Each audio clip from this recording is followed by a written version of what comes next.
Hare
सत्य साच खरे नाम विठोबाचे बरे केने तुटती बंधने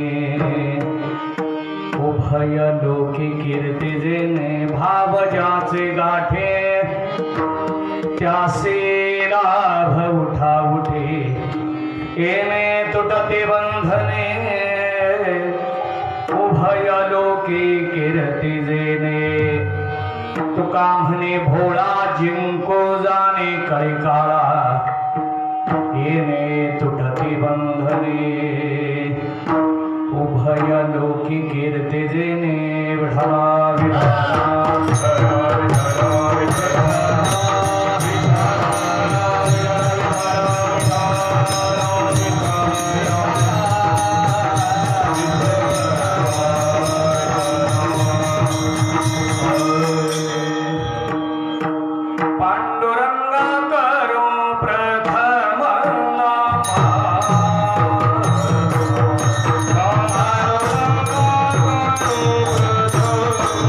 Oh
नाम विठोबाचे बरे येणे तुटती बंधने उभय लोकी कीर्ती जेणे भाव ज्याची गाठे त्यासे लाभ उठावटे येणे तुटती बंधने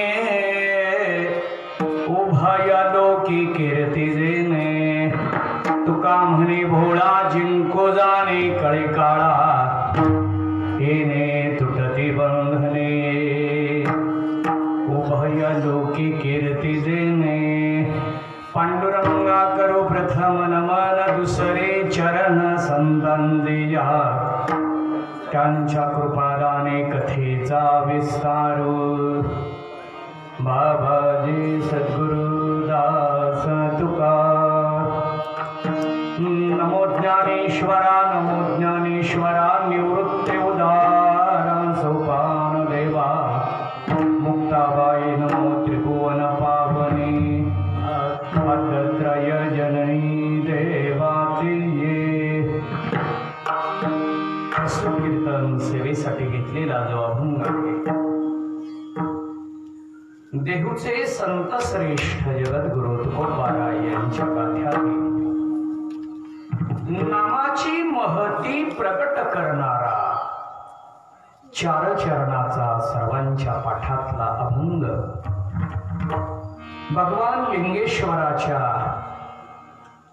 यात्रेच्या निमित्ताने यात्रा कमिटीच्या माध्यमातून भजनी मंडळाच्या वतीने पुळज ग्रामस्थांच्या माध्यमातून चालू असलेला अखंड हरिनाम सप्ताह आणि त्यातली आजची दुसऱ्या दिवसाची कीर्तनरूपी सेवा माझ्याकडे आलेली आहे। पत्रिकेमध्ये आज माझ्याकडं सेवा नाही। एकादशीच्या दिवशी दरवर्षी प्रमाणे यंदाही संयोजकांनी सेवा दिली, पण मला व्यक्तिगत अडचण निर्माण झाल्यामुळे मी संयोजकांच्या विनंतीनुसार परवानगीनुसार लहाने महाराजांच्या परवानगीने त्यांची सेवा बदलून घेतली। आजची नियोजित आदरणीय हरिभक्तीपरायण संतोष महाराज लहाने महाराज यांची सेवा होती, पण माझ्या अडचणीमुळे मी थोडासा बदल करून घेतला। त्यांनीही तो बदल केला। संयोजकांनीही माझी विनंती मान्य केली, त्याबद्दल त्यांच्या विषयीची कृतज्ञता व्यक्त करतो। लिंगेश्वर भगवंताच्या चरणी अनंत कोटी प्रणाम करून सेवेला प्रारंभ करू।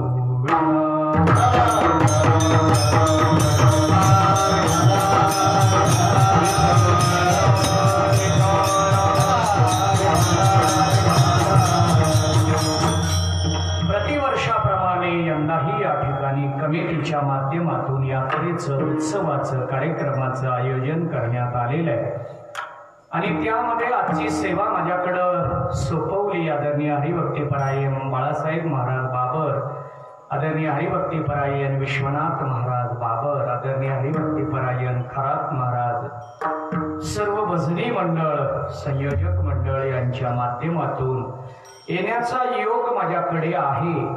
दुसऱ्या दिवसाची सेवा असल्यामुळे नामाचा विचार मांडणारा अभंग निवडला। पंढरपूर परिसरामध्ये सप्ताहाच्या प्रारंभी मंगलाचरणाच्या माध्यमातून देवाच्या रूपाचं चिंतन प्रकट करणारा अभंग घेतला जातो आणि तो प्रघात या भागामध्ये मोठ्या प्रमाणात आहे। शिवाय काही ठिकाणी गाथा आरंभ करणारा अभंग सप्ताहाच्या प्रारंभी घेतला जातो। जिथं रूपाचा आणि गाथा आरंभ करणारा अभंग घेतात तिथं दुसऱ्या दिवशी नामाचा अभंग असावा असा अलिखित दंडक आहे आणि तो दंडक ती परंपरा डोळ्यासमोर ठेवून नामाची महती प्रकट करणारा अभंग निवडला।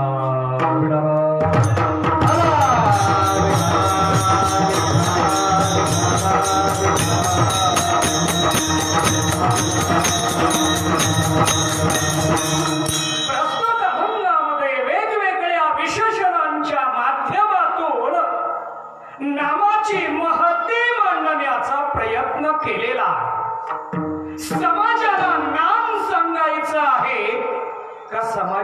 विशेषण सांगायचंय, समाजासमोर व्याकरण मांडायचं आहे का समाजासमोर अलंकारिक भाषा मांडायची आहे, समाजासमोर युक्ती मांडायची आहे का समाजासमोर सिद्धांत मांडायचा आहे, समाजासमोर दृष्टांत मांडायचा आहे का समाजासमोर उदाहरण मांडायचंय.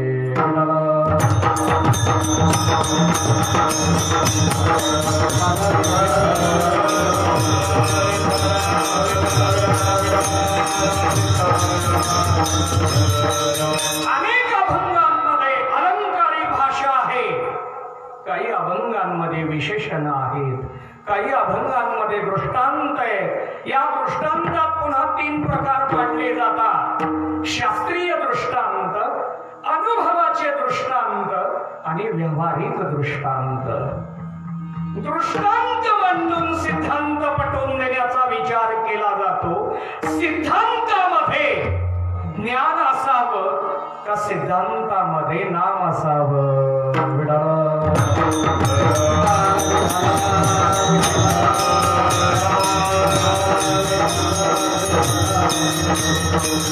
आपल्याकडे 6 शास्त्र आस्तिक सांगितले, 6 नास्तिक सांगितले. ज्ञानोबरायांनी हरिपाठाच्या दुसऱ्या अभंगात 6 शब्दाचा निर्देश केलेला आहे. 6 शास्त्र निवडी, 4 वेदी जाण, 18 पुराणे हरेसे गाते. मी अभंग चुकला नाही, अन्वय पद्धतीने शब्द पुढे मागे केले. 6 शास्त्राचा अभ्यास करा, रिकामा अर्ध घडी. 27व्या अभंगाचं पहिलं चरण, सर्व सुख गोडी, 6 शास्त्र निवडे रिकामा अर्ध घडी. राहू नको, 6 शास्त्राचा अभ्यास करा. शास्त्र सिद्धांत सांगतं का शास्त्र साधन सांगतं? शास्त्र साधन पटवून देण्यासाठी दृष्टांत मांडतं का सिद्धांत पटवून देण्यासाठी दृष्टांताचा उपयोग करतं?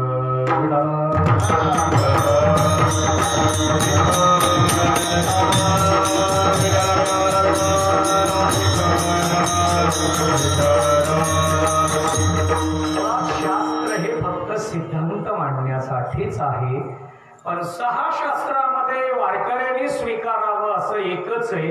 त्याला उत्तर मीमांसा म्हणतात, त्याला परंपरेच्या ओघात वेदांत म्हणायला लागलो आपण. चला ठीक आहे, माझं चिंतन चालू आहे की या शास्त्राच्या दृष्टीने आम्हाला सिद्धांत सांगितला का साधन सांगितलं. नाम हे साधन आहे, नाम हे साध्य आहे का नाम हा सिद्धांत आहे.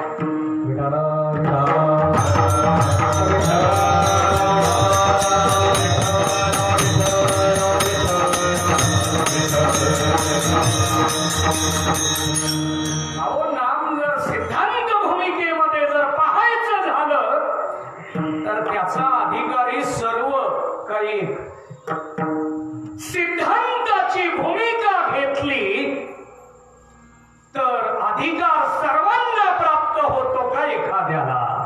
बघा, कीर्तनामध्ये साथ द्यायची, अभंग म्हणायला सांगायचंय, उभारलेल्या सगळ्या टाळकऱ्याला संधी असते का एखाद्याला असते. टाळकरी सगळेच आहे, सगळे टाळ वाजवतात, सगळे पुढं मागं म्हणतात, सगळ्यांनाच कोणती ना कोणती तरी चाल येते, म्हणून आपण वाटचालीवर असतो. बरोबर आहे का? आपण कुठे मग सगळ्यांना येत असताना भजनामध्ये मात्र सगळ्यांना पाळी दिली जाते, संधी दिली जाते, पण कीर्तनामध्ये असं होत नाही. याला कारण काय?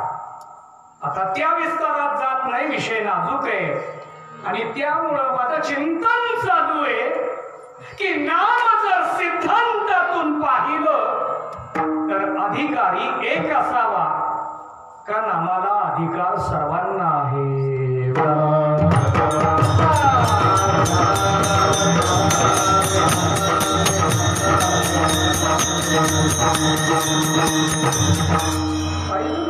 तुम्ही नामाला सिद्धांत कसं नाम आम्ही साधन रूप म्हणून स्वीकारतो, नाम आम्ही साध्य रूप म्हणून स्वीकारतो, पण नाम सिद्धांतात कसं आणलं? पण सिद्धांत कशाला म्हणतात याचा विचार केल्यानंतर नामाचा विचार आपल्याला पाहता येणार आहे. पण सिद्धांतासाठी भूमिका मात्र खूप वेगळी पाहावी लागते. पण कलियुगामध्ये नामाचा अधिकार मांडत असताना महाराजांनी लक्षण मांडलं, कलियुगी उद्धार हरिनामे सकळासी येथे आहे आदेश.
महाराजांनी दिलेलं आहे. यारे यारे लहान थोर याते भलती नारी नार सकळासी येथे आहे अधिकार. आता या सर्वांना जर नामाचा अधिकार आहे तर यांच्यासाठी नाम साधन आहे, यांच्यासाठी नाम साध्य आहे, यांच्यासाठी नाम सिद्धांत आहे.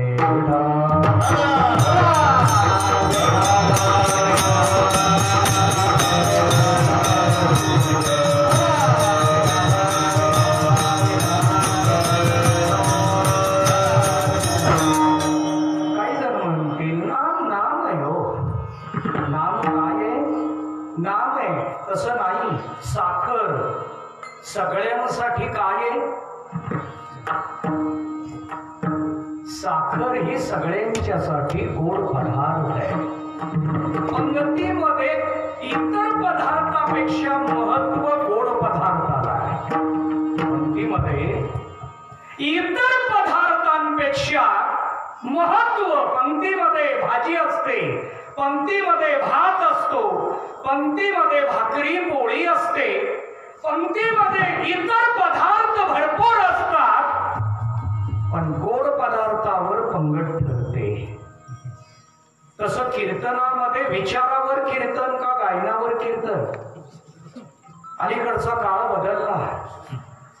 विचारावर पण कीर्तन नाही राहिलं, गायनावर पण नाही, विनोदावर कीर्तन आलं. काळ बदलला. ठीक आहे, जाऊ द्या. कोणत्या ना कोणत्या तरी माध्यमातून समाजाला स्थिर करण्याचा प्रयत्न केला जातो. ही त्यातली सकारात्मक बाब आपण विचारात घ्यावी. पुढे जाऊ आपण. माझं चिंतन चालू आहे की साखर ही शुगरच्या मंडळींना विष आहे, पण बाकी सगळ्यांना आनंद देणारा पदार्थ आहे, पण ती साखर कुठून येते त्याच्यावर आपला आनंद अवलंबून आहे. जेवणाच्या पात्रामध्ये जर जिलेबी असेल साखरच आहे, लाडू असेल साखरच आहे, बालुशाही असेल त्यातून साखरच पाहिली जाते, जामून असतील साखरच पाहिली जाते, पेढे असतील साखरच पाहिली जाते. पण आनंद सगळ्या पदार्थाचा सारखा आहे का वेगवेगळा? पदार्थाचा आनंद वेगवेगळा. तसं नाम ज्या भूमिकेतून आम्ही स्वीकारतो त्या भूमिकेनुसार आनंद प्राप्त करून देत. म्हणून नाम समाजासमोर मांडत असताना नाम साधन रूपातूनही मांडलं आणि नाम साध्य रूपातूनही मांडलं. नाम समाजाला सांगायचंय, कारण संत महात्म्यांनी जीवाचा अभ्यास केला, जीवाच्या प्रवृत्तीचा अभ्यास केला, जगाचा अभ्यास केला, परमानंदापर्यंत पोहोचण्याचा अभ्यास करून साधनांचाही विचार केला. नाना साधनाच्या केल्या खटपटा. साधना अनेक आहेत. आता आम्ही आल्यानंतर आम्हाला विचारलं कुठल्या मार्गे आलात तुम्ही? आता सोलापूरवरून पुळूजला येताना मला आतापर्यंत एकच मार्ग माहित होता, तर हा मार्ग या भागातल्या सगळ्या वाहनांमुळे खराब झाला आणि त्यामुळं यायला थोडासा उशीर झाला. दिलेल्या शब्दापेक्षा कीर्तनाला उशीर झाला नाही. मग मला सांगण्यात आलं की या मार्गापेक्षा हा मार्ग चांगला आहे. तसं साध्यापर्यंत जाण्यासाठी मार्ग अनेक आहेत, पण आपण कोणत्या मार्गाने जायचं? जो टू व्हीलर वर जाणार आहे तो रहदारीचा रस्ता निवडणार आहे. खराब असो नाही तर चांगला असो, रहदारी असावी त्या रस्त्यावर. आपल्याला टू व्हीलरने जायचंय. जो एसटी बसनी जाणार आहे, बस ज्या मार्गावर आहे तो मार्ग स्वीकारणार आहे. आपली कुवत पाहून आपण साधना स्वीकारतो. नवे नवे संतांनी सुद्धा कुवतीनुसारच आपल्याला मार्ग दाखवलेला आहे. अधिकार पैसा दावी येला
अधिकारानुसार मार्गावर जावं का मार्गावर जाऊन अधिकार प्राप्त करावा?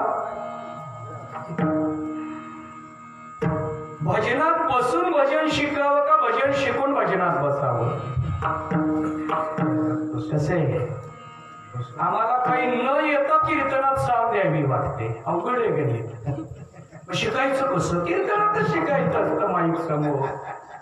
इतर वेळेला रियाज प्रॅक्टिस कुठं वेळ आहे हो? कुणाकडं वेळ आहे?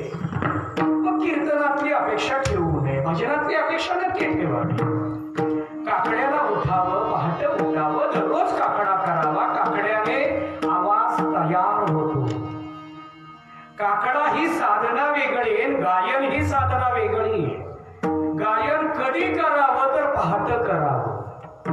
म्हणून काकडा कधी गायकांसाठी पहाट काकडा नाही, काकड्यासाठी पहाट उठावं हा एक यातला महत्वाचा भाग आहे. चला जाऊ द्या, जाता जाता एखादा शब्द जाऊ शकतो म्हणून मी काळजी घेतोय.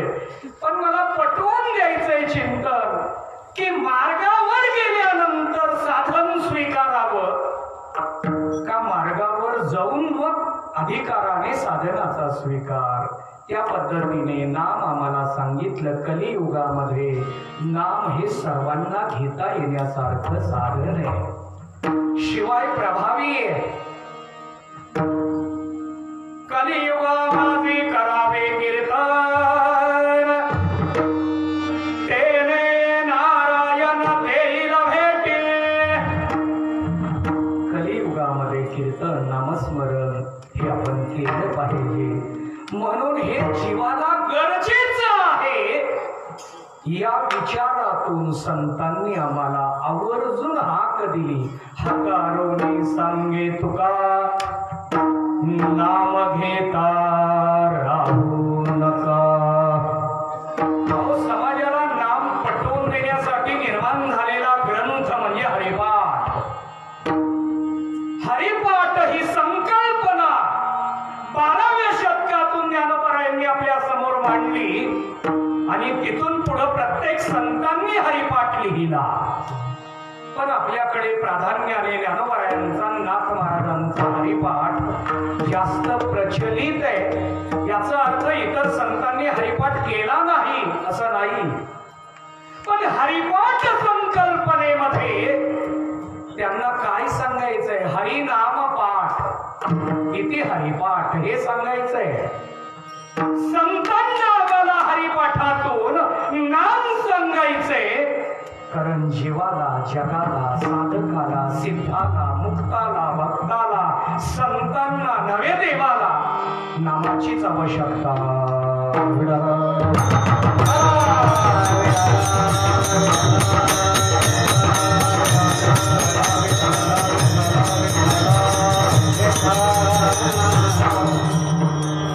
प्रत्येकाला स्वतंत्र चिंतन करायला लागलो की आपली कीर्तनाची वेळ संपते.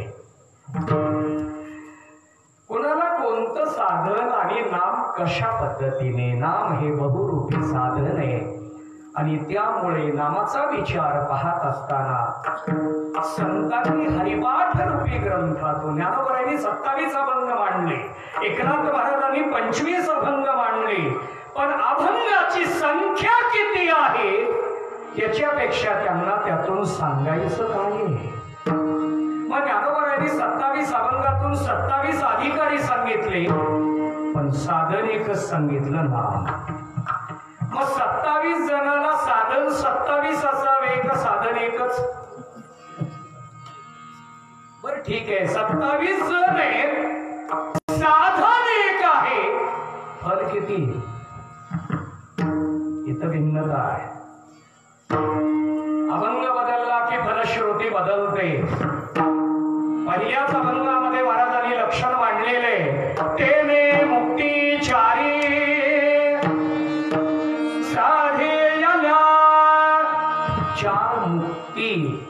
आता भक्तिशास्त्राच्या दृष्टीनं मुक्ती कोणत्या आणि अध्यात्माच्या दृष्टीनं 4 मुक्ती कोणत्या? मग अध्यात्मात एकच मुक्ती आहे का 4 आहेत?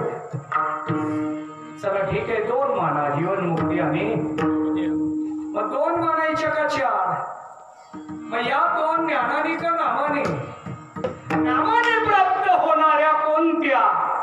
मग नामाने फक्त भक्तिशास्त्राच्या का नामाने वेदांताच्या सुद्धा? तिने मुक्ती फलश्रुतीत फरक हा मुद्दा मी मांडायला लागलो. बघा, शास्त्रदृष्ट्या अनुबंध चतुष्टयाचा जो विचार आहे त्यामध्ये विषय एकच आहे, हरिनाम. विषय एकच आहे, पण अधिकारी वेगळा आहे, प्रयोजन वेगळे, फल वेगळे. साधन आहे नाम.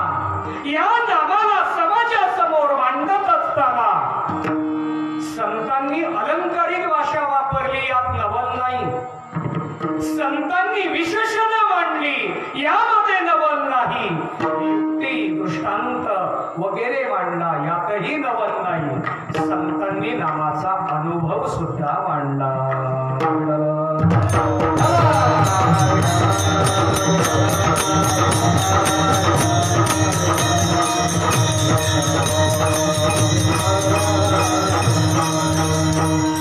तुकोबारायांनी नामाच्या बाबतीत जीवाच्या दृष्टीनं फलाचं चिंतन मांडलं, पण अनुभवातून मांडलं.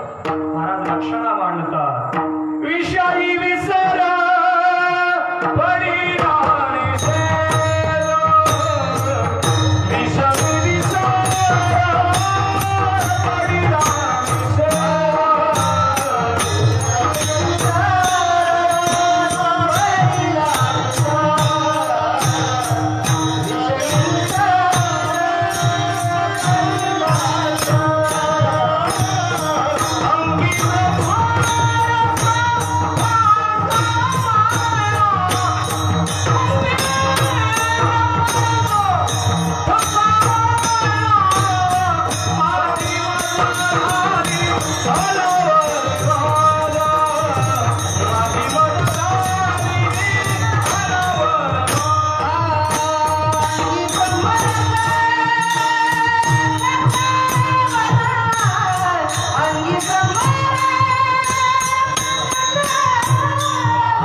त्या विषयाचं स्वरूपच बदलून जाणार आहे.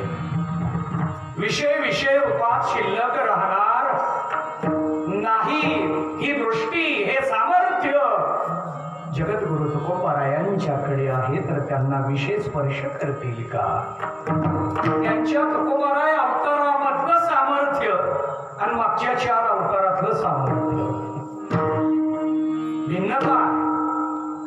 4 अवतारातल्या सामर्थ्याचा परिणाम आणि तुकोबाराय रूपी एका अवतारातल्या सामर्थ्याचा परिणाम.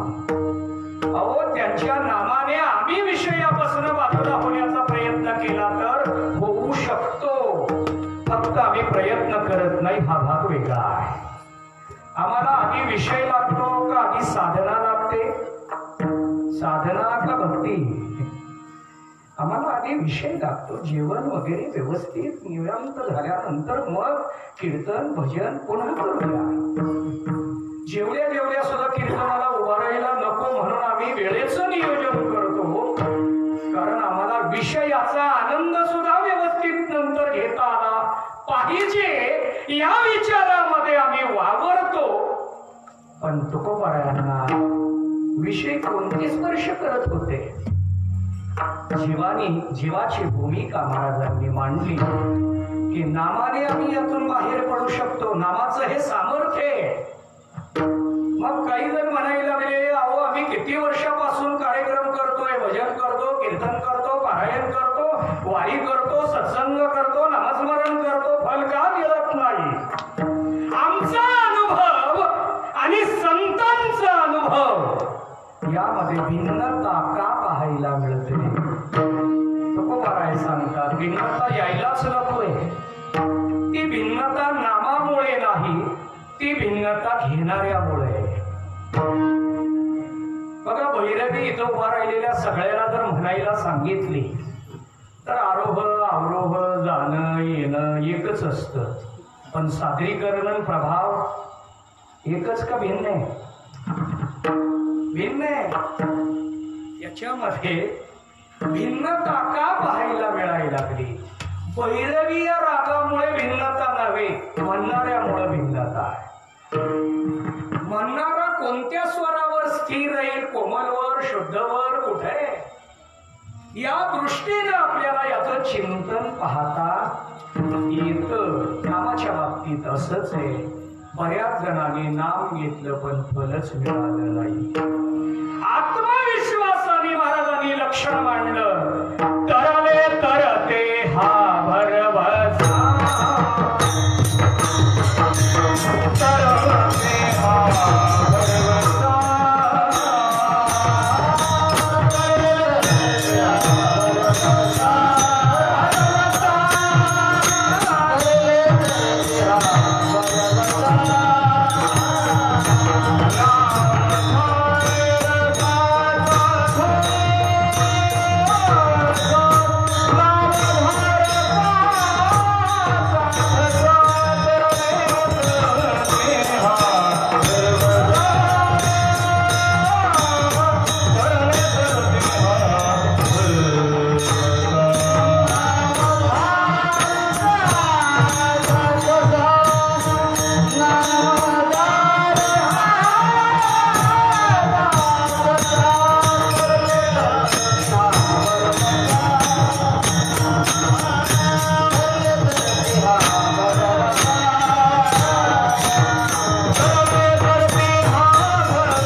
भविष्यात सुद्धा तरतील. हा आत्मविश्वास कुणाला आहे? संतांना आहे.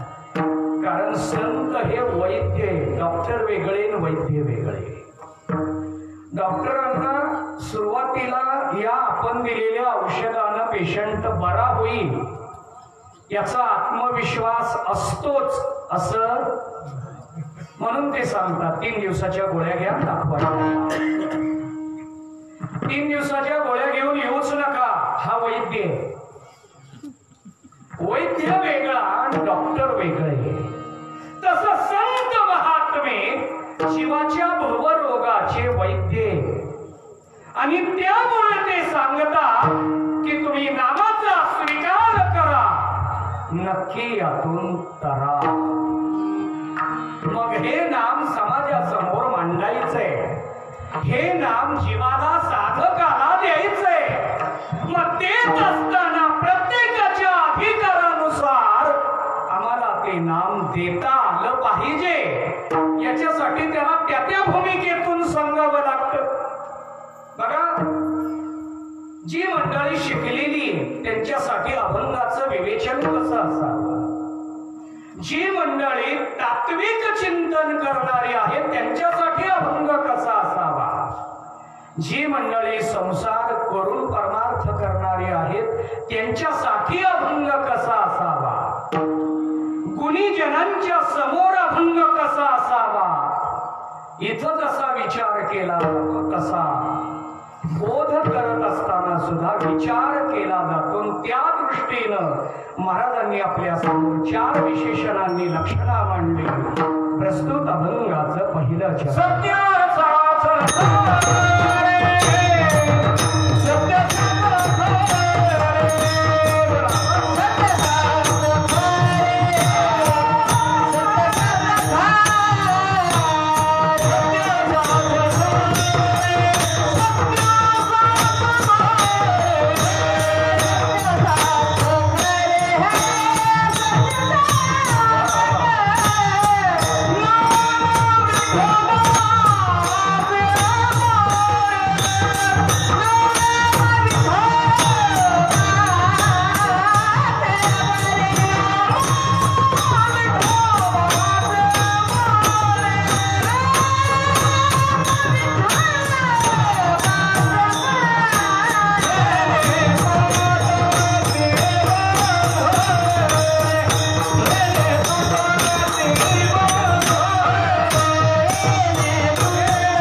सुशोभन एक अलंकार एक युक्ती. आपण ज्या भूमिकेतून या पदांकडे पाहू त्या पद्धतीनं त्याचा विचार, कारण तो विशेषण विशेषात तरी येतो का हा महत्वाचा मुद्दा आहे. तात्विक दृष्ट्या विचार केला तर तो प्रमाण प्रमेय याच्या पलीकडे. पण आमच्यासाठी मंदिरात येऊन बसला, आम्ही पहाटे 3ला आलो की त्याला 3ला उठावंच लागतं. का आम्ही 3ला आलो म्हणून त्यांनी सुद्धा काय करावं, 3ला उठावं. मग आम्ही त्यांना लवकर झोपवायचा प्रयत्न करावा 3ला उठायचंय म्हणून. तर आम्ही काय करतो, मग रात्री जागर 12-12 वाजेपर्यंत मग देवाने झोपायचं कसं. बरोबर आहे. काही मंडळी हा मुद्दा मांडतात, पण मुळात देव झोपतो ते आपल्यामुळे. देवाला झोपच नाही, तो झोपतही नाही, देव उठतही नाही. आम्ही झोपवतो याला शेज आरती म्हणतात. देवाला झोपवतो ना आरती करतो. उठवण्याची प्रक्रिया म्हणजे काकड आरती. या 2 पद्धती आम्ही घालून दिल्या. ठीक आहे, माझं चिंतन चालू आहे. सत्य हे नाम आहे, सत्य हे विशेषण आहे का सत्य हे अलंकारिक पद आहे. सत्य हे साध्य आहे का सत्य हा सिद्धांत आहे.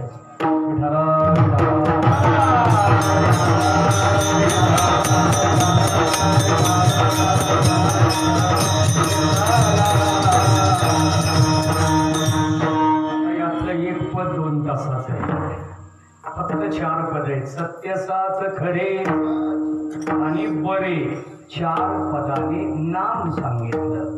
मग 4 पद सांगताना ह्या पदाच्या अर्थासाठी पद सांगितले का नामासाठी? नामासाठी सांगितलेली आहेत.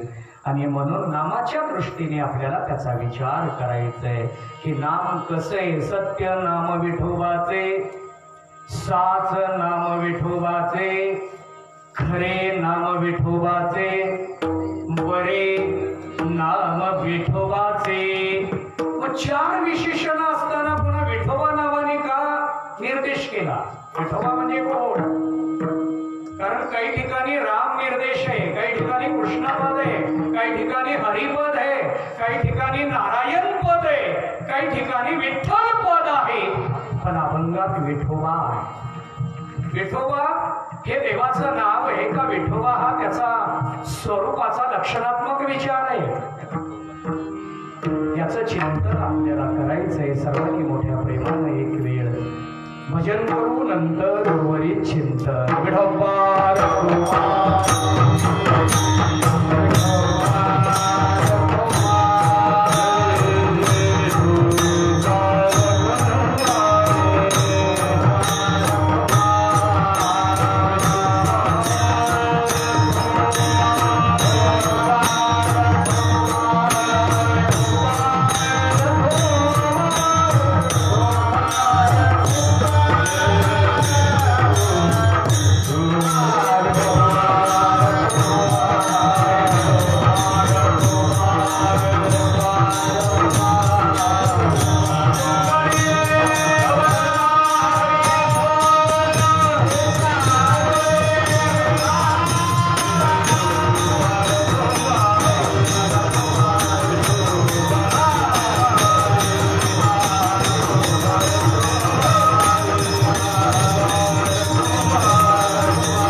या अभंगातून सांगितलेली आहे. कारण प्रत्येकानं नामाचा स्वीकार करावा.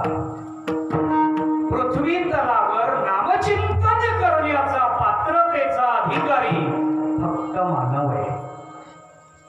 बघा 14 भुवनांचा जर विचार केला तर या 14 भुवनांमध्ये नामाच्या बाबतीतला विचार पृथ्वी तलावर केला जातो. म्हणून तर स्वर्गातल्या भोगाचा विचार मांडून नामाचं चिंतन मांडलं गेलं.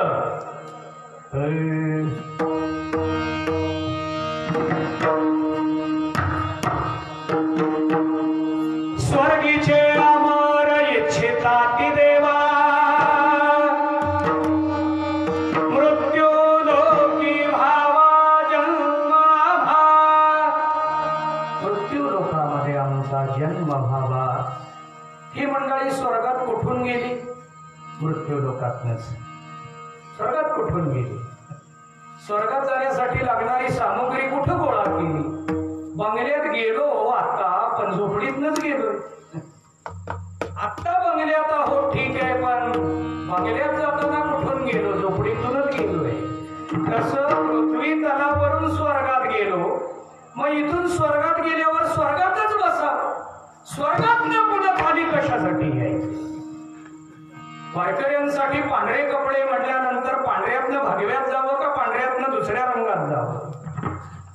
आपण जाताना पांढऱ्या रंगातनं खाली यावं का पांढऱ्यातनं पुढं जावं? आपल्याला जायचंच आहे. कपडे प्रत्येकाला घालावे लागतात, पण संप्रदायानं आम्हाला पांढरा रंग दिला. मग पांढऱ्या रंगात बदल करायचंय. एकच बदल परवानगी दिली भागवा. पांढऱ्यातून पांढऱ्यातच जावं, पांढऱ्यातून भगव्यात जावं. पांढऱ्यातून दुसऱ्या रंगात येणं म्हणजे अधोगती.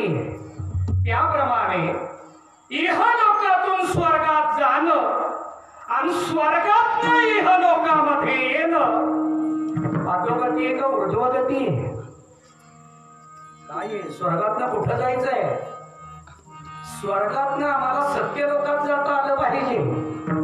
सत्यलोकातून वैकुंठात जाता आलं पाहिजे. पण आम्ही वैकुंठातून सत्यलोकात, सत्यलोकातून स्वर्गात, स्वर्गातून इहलोकात, इहलोकातून नरकात.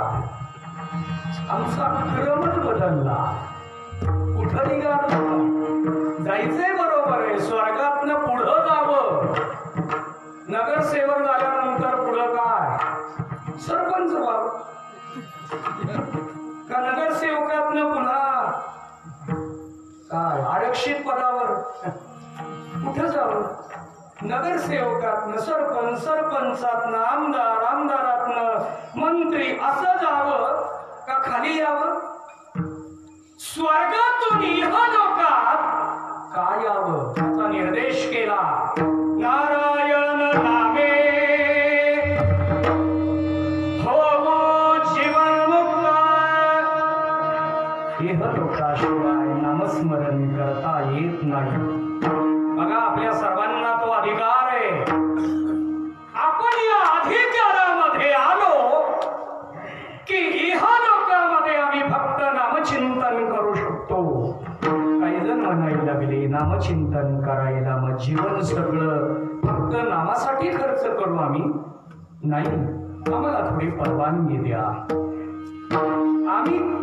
आम्ही केलेल्या कर्माचा भोग संपवण्याची परवानगी इहलोकात द्या म्हटल्यानंतर आम्हाला परवानगी दिली. संसार करत भजन करा नव्हे, भजन करत संसार करा.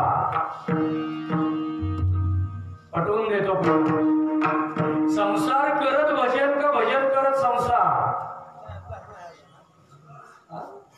आपल्याला हा विचार पाहता येणार आहे. भजन करत भजनात असणं, भजन करत संसार करणं, संसार करत संसारात असणं आणि संसार करत भजन करणं.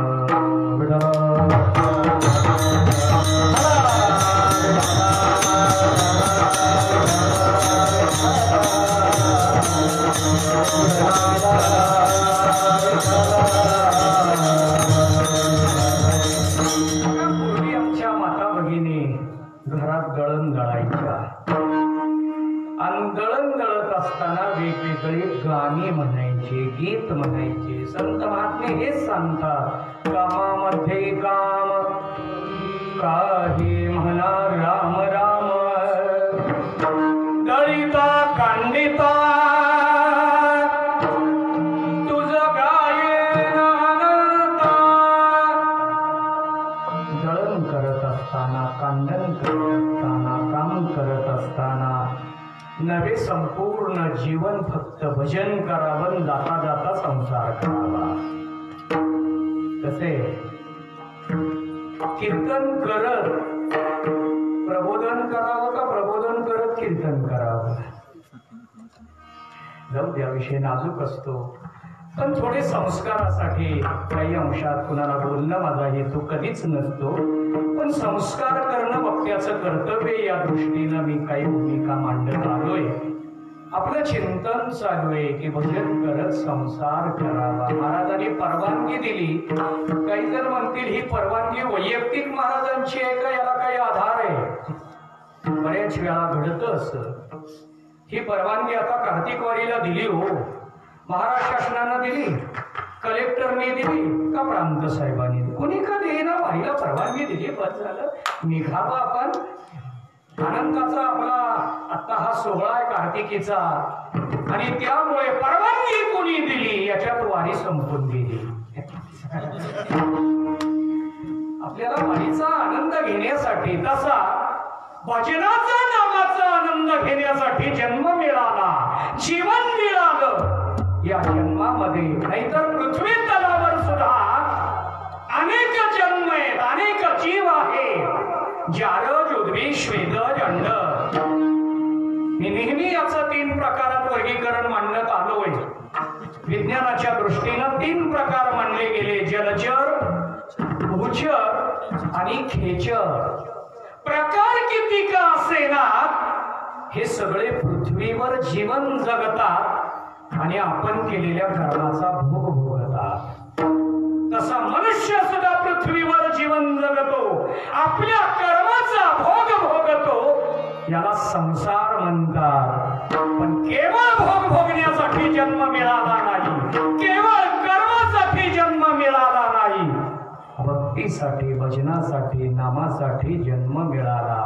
आधार का असोनी संसारी रे वेगो,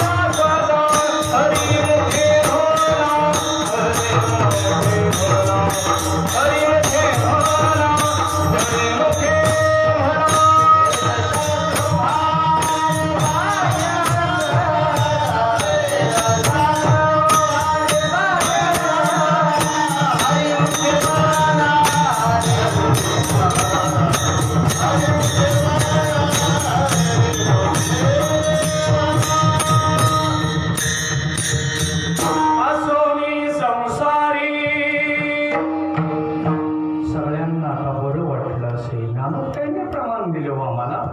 संसारात राहा. ते सुद्धा वेदाचा शास्त्राचा पुरावा देऊन, वेद शास्त्र उभारी पाह्या सदा. वेदाचा पुरावा देऊन, शास्त्राचा आधार मांडून आम्हाला सांगितलं, जिभे वेग करे. जिभेचा वेग वाढवावा. कशासाठी वाढवावा? काही जणांना बडबड करण्याची इतकी सवय असते.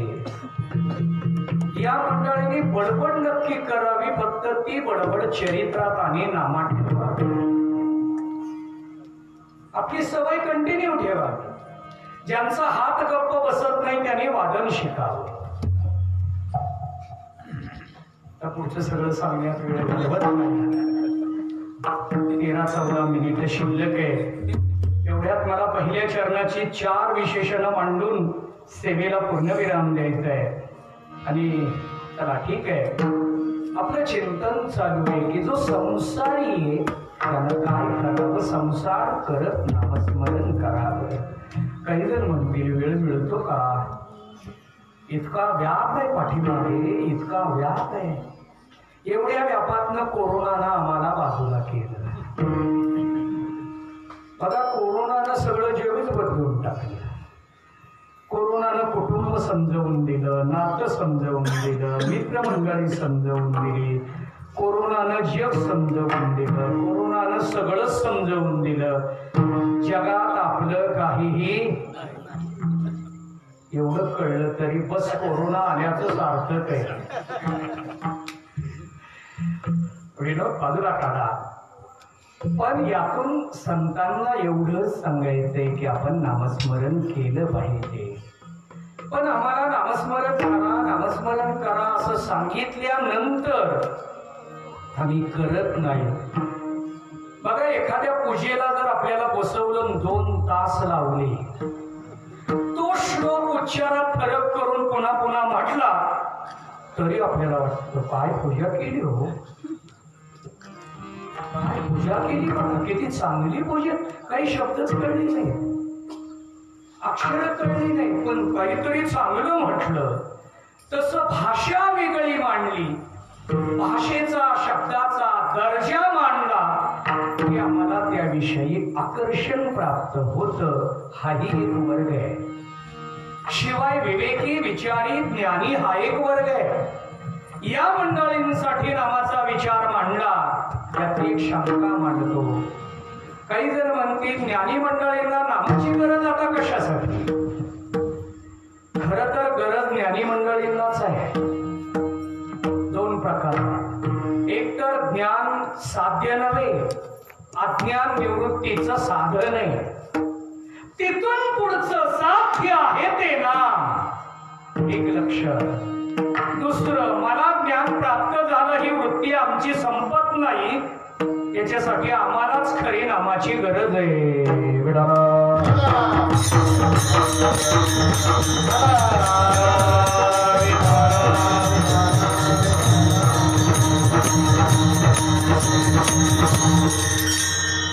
याच्यावर मला भरपूर बोलता येणार आहे, पण बोलत नाही. 10 मिनिटे शिल्लक आहेत. आपण चिंतन मांडतोय ते म्हणजे नाम हे ज्ञानी मंडळींना कशासाठी, तर ज्ञानानंतर खरा परमार्थ आहे. आपल्या परमार्थाला सुरुवातच ज्ञानानंतर आहे. महाराजांनी परमार्थ रूपी संसार करा म्हटलं, पण तो परमार्थ रूपी संसार करत असताना कुठून सुरुवात करावी. तुका म्हणे मुक्ती परनिली नोवरी. आता संसार सुरू झाला. आतापर्यंत काय केलं, मुक्तिरूपी बायको मिळण्यासाठी अट्टहास केला. त्यात ज्ञान आहे, उपासना आहे, कर्म आहे, योग आहे, अंतरंग साधन आहे, बहिरंग साधन आहे. या सगळ्या अट्टहासानं एकाच ठिकाणी पोहोचतो, मुक्ती परनिली. आता दिवस 4 हा परमार्थ आहे. आणि हा परमार्थ करण्यासाठी ज्या साधनेने करायचंय ती साधना कशी आहे. सत्य साच खरे, नाम विठोबाचे बरे. हे साधन सत्स्वरूप आहे, चित स्वरूप आहे. मग यात शंका, स्वरूप सत आहे का नाम सत आहे. नेहमी अध्यात्मातल्या 5 अंशामध्ये अस्ति भाती प्रिय नाम आणि रूप. या 5 मधलं नाम मायेकडून आलंय. त्याला सत म्हणायचं का चित म्हणायचं, विस्तार खूप मोठा आहे. पण सत शब्दाचा अर्थ विकाराबाधित्वम या भूमिकेतून जरी आम्ही घेत असलो तरी सत हे स्वरूप आहे, नव्हे सत हा सिद्धांत आहे.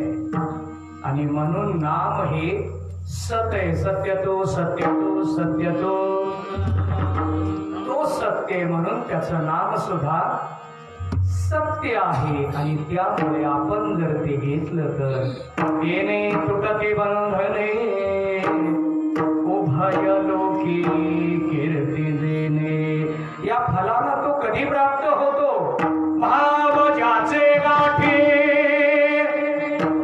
त्याचे लाभ उठा उठे.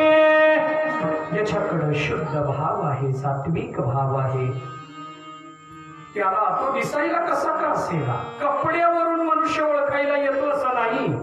बऱ्याच वेळा कीर्तनकार आलेले ओळखायलाच येत नाही. आम्ही कपड्यावरून विचार करतो आजचं कीर्तन कसं होईल काय माहित नाही, आणि म्हणून माझे सगळे कपडे मुलांनी बदलूनच टाकले. मला पूर्वी कडक कपडे घालायची सवय नव्हती आणि त्या विचारात पण नव्हतो मी. हा सगळा माझा बदल मुलांनी करून घेतलेला आहे. आणि त्यातून मी या कपड्याकडे आलो. चला ठीक आहे, कपड्यावरून व्यक्ती ठरत नाही. तसं या फळापर्यंत पोहोचायचं असेल तर भाव असावा लागतो. पण तो कोणता, कसा ओळखायचा? तुका म्हणे भोळा जिंकू जाणे कळी काळा. दिसायला भोळा आहे पण अधिकाराने मात्र हा सत्स्वरूप, चित्स्वरूप, खरे स्वरूप आणि बरे स्वरूप या स्थितीचा असल्यामुळे महाराजांनी आपल्याला सांगितलं की अशा स्वरूपाचं नामचिंतन करण्यात आपण आपलं जीवन व्यतीत करावं. ज्ञानेश्वर